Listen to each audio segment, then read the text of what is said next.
we're gonna make an honest review of the GAN 15 because someone has to. I've watched a lot of GAN 15 reviews, and a lot of people are simply praising the good aspects of the GAN 15 and not letting people know about the really bad aspects of the cube. So here is our honest take on it, and let's start with the speed. So this is a very fast speed cube. GAN cubes have always been on the faster side. We've seen that with the GAN 12 through 15 with our maglev systems. So again, we have a fast speed cube on hand. When it comes to the popping aspect, again, I actually was very disappointed because I had heard good things about the GAN 15 before it came out. And when I received it, honestly, pretty quickly I noticed that this cube can also pop, just like the 14 did. And I just don't think that it is reasonable today that a flagship pops. Sure, you can tension it on the tight tensions, which you should do, by the way, on this cube. And it won't pop, but I still think that it's pretty bad that if you have it on loose tensions, it will simply pop, even at like 45 degrees corner cutting, which was the standard almost 10 years ago. We also need to talk about lockup issues on this puzzle. On the office, we jokingly call it the GAN lockups, and unfortunately, this has been an issue all the way since the GAN 11 and 12. And that are like internal lockups, which you just randomly get in the middle of algorithms, or in the middle of spamming TPS. The cube just locks up on the inside, pieces catch to each other. And this is what we think a GAN problem mainly. We don't have at all similar issues on the Moyo V10 or the Tornadoes or any cubes like that. But on the GANs we get a lot of these. It feels like people are simply wanting the GAN cubes to be good no matter what. Because when we say that the GAN cube has lockup issues, we get comments saying no, it's just your turning style. But are we reviewing my turning style or are we reviewing the cube? A good cube lets me solve in any way I want without it hindering my performance. Indeed, and there are a lot of other cubes on the market which are universally better in terms of not having these lockup issues, no matter the turning style. So should we adjust to the GAN, the most expensive cube on the market, just for the sake of it? Or should we instead try to find a cube which is both cheaper and is universally more well-liked in terms of not having these lockup problems? Yes, I definitely don't think it makes sense to try to adjust and learn how to use a bad cube. That makes no sense at all. Another argument is, who are you to judge? I can see that Yiheng Wang or Felix Semdex or someone really good is using the GAN cube, but you need to remember that these people are sponsored by GAN, which means they are literally paid to use their cubes. You might have actually seen the GAN video with the GAN gurus. In that video they are all praising the cube, but of course they are invited to GAN to promote the GAN product. So even if they did say something negative in that video, I doubt GAN would even keep it in the video, so that might even be edited out. So we cannot simply say that the GAN cube is good because a pro is using the GAN cube. We also have to keep in mind that these people who are sponsored by GAN have obviously adapted their turning style to the GAN cubes for many years. But for the general audience, many of us are switching between cubes. We find a new main, we like it, maybe we buy a new one half a year later, and our turning style is just our personal turning style, not adapted to a company in that sense. So that's something to keep in mind. So let's say you had a light turning style and you love the GAN cubes and have been using them. Is the GAN 15 better than, for example, the 12? I think the GAN 15 has similar performance to the GAN 12. If you like magnets on the stronger side, I think the GAN 12 will be better for you. The GAN 15 has magnets on the medium strong side.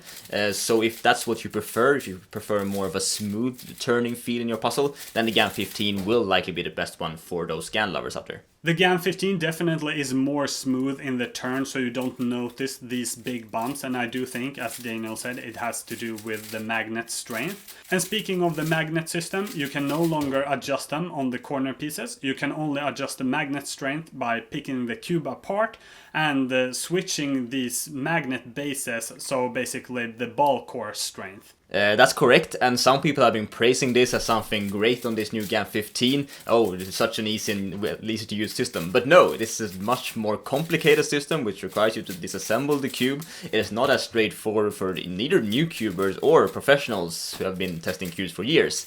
So it's only maybe to make the cube cheaper, I don't know, but this at least not something better. And even if you make the effort to adjust these magnets, the tool just doesn't fit well on the piece. So you have to press really hard. It's kind of hard to get it in. And when you finally do, you might actually press too hard and the piece gets stuck in there. And it gets really stuck, like so you actually doubt that you can even get it out. And this happened to me twice. So this is just a very bad system. We also have to talk about the weight of the puzzle. Obviously, this is a very light puzzle, coming in at like 59 grams or something. So we see that many of the design choices they have made have purposefully been done just to lower the weight to those 59 grams.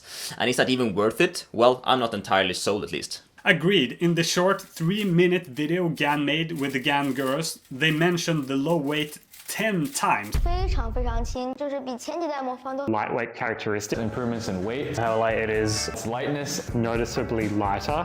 So they are really pushing this low weight hard, and I just don't think that the low weight makes a cube great. It's just one of the aspects of the cube. I would have much more preferred if the cube was a few grams heavier, or if it had an easy to use adjustment system for the magnet, so if the performance were just top notch. But I'm not really seeing that on the GAN 15, unfortunately. So Timon Kolasinski, which is one of the best speed cubers on earth, said that the lightweight is really good for practice, so you don't get tired in your arms. But me personally, I have just never ever in my life had that issue. Maybe he just practiced for 20 hours in a row and his hands start hurting. But if that is not an issue for you, I don't think that you need to get a lighter cube. Regarding the accessories, you get a bunch of them, and some of them are completely useless. For example, this tool. It is indeed very satisfying to use and it works well, but I'm just annoyed at the fact that you actually need a tool here. I have never had a 3x3 in my life where I had problems with the center caps popping off, and it wasn't a problem on previous GAN cubes either. So this new tool is just an annoyance. For example, the other day... Yes, it was actually just the other day where I was planning to test some different settings on the cube. But then I realized, oh, where's my center cap removal thing? Where is it? I have to find it. I have to ask Victor to bring it. And I don't want to bring those to a competition or on the plane or wherever I'm gonna go. So it's just annoying. And these extra center skirts, you only got them if you bought a cube in the first batch, so probably when you're watching this video it's too late, but I don't think you need to worry at all, because we tried switching out all these center pieces to the new ones with the skirts, and did it feel more stable? So unfortunately, I think that the center skirts are just trash. We already have lockup problems on the GAN 15, and these extra skirts just add even more lockups to the cube. And I don't think that it's a good thing at all, even if you like a more stable feeling. So it's for a reason that they only included them in the first batch and not in the cube itself. And that's because they are simply worse than the centers that you already have in your cube, so don't worry at all. And this adjustment tool, again, it works, but you could just compare it to, for example, the Tornado, where you don't need a tool at all. I just think that is a much better design, so you don't need to bring this with you. And when it comes to the adjustment system as well, we have a problem with the numbers. It's very hard to see if you compare it to, for example, again, the Tornado. You can see here on this picture, you can barely tell what number is on here, and I just think that is a bad design. Also, you can actually get into this weird position where it's kind of hard to see which setting you have. So I just think that the quality control here isn't that great. We've even heard of problems where the center rod, like in the middle of the center, just wiggles back and forth. Luckily we haven't seen that on our cube to that same extent, but it's something to keep in mind. Maybe it's just a quality control issue on the first batch, I don't know, but hopefully that isn't a major problem. So we do have to compare it between all the GAN flagship puzzles, for example the GAN 11 through 15, but we also need to compare it to other flagships on the market, which are often half or even a third the price compared to the GAN 15. So do we want to recommend the GAN 15? I personally think that the GAN 15 is a valid choice. It is definitely better than both the 13 and 14, and in my opinion it is almost as good as 12.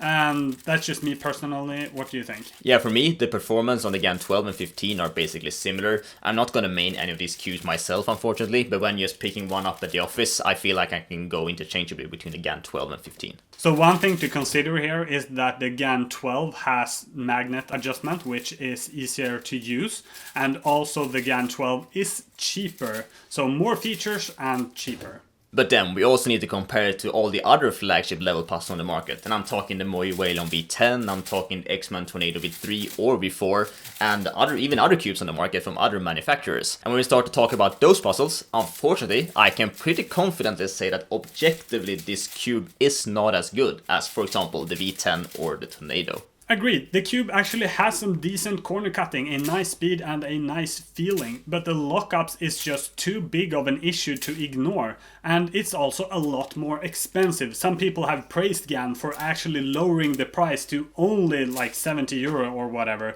but that's not only, like in a vacuum, like compared to GAN cubes, sure, it's cheap, but this is not a great cube and it is very expensive. And also, if we were to blind test, for example, all the cubers in the world, take their turning styles and see which cube fit them the best, I'm also unfortunately sure that the GAN 15 would not rank the highest. I'm pretty sure that both the Moe Waylon V10 and the X-Men Tornado V3 or 4 does suit more cubers. People just want the GAN cubes to be good so bad. So for example, people were saying that the GAN 14 was good and the GAN 13 was good if you go and look back at old reviews. But today, when the GAN 15 is out and people review that cube, people are just talking about the GAN 14 and 13 like now they're suddenly trash. They weren't good at any point. People just like to praise the newest GAN cube, and I think when the GAN 16 comes out, people will be talking about GAN 15 and saying it was bad and had lockups and so on if they actually fix the lockups now in the GAN 16 variant.